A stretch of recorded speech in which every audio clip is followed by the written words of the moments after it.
कहानियाँ TV like and subscribe करना ना भूलें। शादी से पहले मेरा बॉयफ्रेंड जैसा कोई रिश्ता नहीं था। इसका मतलब यह था कि मुझसे कभी यह सवाल नहीं किया गया कि लाइफ में मैं क्या कर रही हूँ या कहाँ जा रही हूँ। कुछ अन्य परिवारों के विपरीत मेरे माता पिता ने भी मुझ पर कभी ज़्यादा प्रतिबंध नहीं लगाए।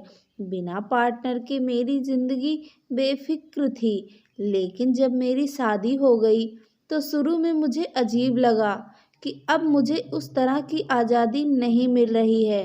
एक समय था जब मैं लापरवाह रहने का आनंद लेती थी।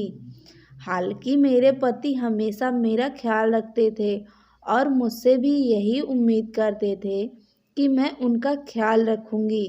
समय के साथ धीरे धीरे जैसे जैसे हम एक दूसरे को बेहतर जानने लगे, मेरे पति ने मेरे लिए जो देखभाल और चिंता दिखाई, उससे मुझे अपने वैवाहिक जीवन में सुरक्षित और प्यार का बेहद सुंदर एहसास हुआ। पति का निधन। मेरे पति के निधन के बाद मुझे एहसास हुआ कि पति के बिना मैं कितनी अपूर्ण महसूस करती थी। हमारी शादी के 20 वर्ष में हम शायद ही कभी एक दूसरे से दूर रहे हों। अब अचानक वो वहाँ थे ही नहीं और मेरे पास उन्हें वापस लाने का कोई रास्ता भी नहीं था। मुझे अपने पति की बहुत याद आई। समय के साथ मैं इस बात को मान भी गई हूँ कि अब मुझे अपने पति के बिना ही रहना होगा, क्योंकि वह अब इस दुनिया में नहीं है। फिर भी मुझे अपने दोस्त, मेरे दिवंगत पति की याद आती है, क्योंकि पिछले कुछ वर्षों में हम अच्छे दोस्त बन गए थे। हमें एक दूसरे की प्रशंसा और आलोचना स्वीकार करने की क्षमता मिल गई थी। हमने शायद ही एक दूसरे से कोई बात छिपाई हो।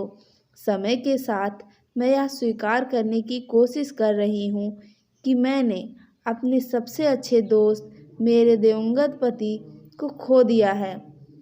फिर भी मुझे उस व्यक्ति की याद आती है जो मेरे पति थे। वह ईमानदार, दयालु, मेहनती और प्यार करने वाले थे। मुझे नहीं लगता था कि मैं कभी भी अपने जीवन से उस अद्भुत व्यक्ति को खोने को स्वीकार कर पाऊंगी। पति के बिना जीवन एक सामान्य जीवन है, या मैं कहीं कि कुछ खालीपन से भरा जीवन है। एक अच्छे पति के साथ जीवन अद्भुत है। मेरे पति जो एक अच्छे इंसान भी थे, उनको खोने के बाद जीवन का अच्छी यादों से भरा है, लेकिन एक खालीपन के साथ जिसे कभी नहीं भरा जा सकता है। तो दोस्तों, अगर इस तरीके की वीडियो देखना आपको पसंद है तो हमारे वीडियो को लाइक, चैनल को सब्सक्राइब कर दीजिए।